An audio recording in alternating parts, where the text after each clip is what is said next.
اور اگر مجھ پر غموں کا ہجوم ہو تو تجھ ہی سے داد فریاد ہے۔ جو چیز جا چکی اس کا عوض، اور جو شے تباہ ہو گئی اس کی درستی، اور جسے تو ناپسند کرے اس کی تبدیلی تیرے ہاتھ میں ہے۔ لہذا بلا کے نازل ہونے سے پہلے عافیت،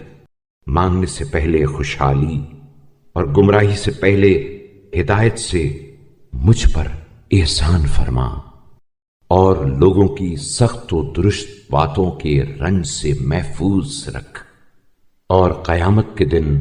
امن و اطمینان عطا فرما، اور حسن ہدایت و ارشاد کی توفیق مرحمت فرما۔ اے اللہ، محمد صلی اللہ علیہ وآلہ وسلم اور ان کی آل پر رحمت نازل فرما، اور اپنے لطف سے برائیوں کو مجھ سے دور کر دے، اور اپنی نعمت سے میری پرورش اور اپنے کرم سے میری اصلاح فرما،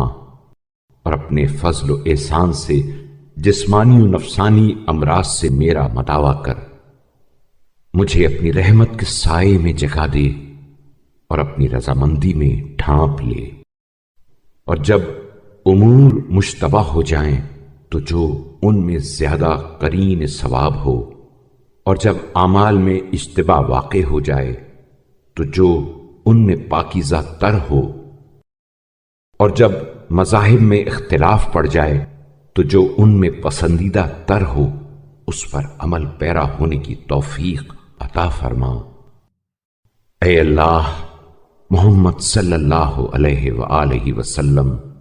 اور ان کی آل پر رحمت نازل فرما، اور مجھے بے نیازی کا تاج پہنا،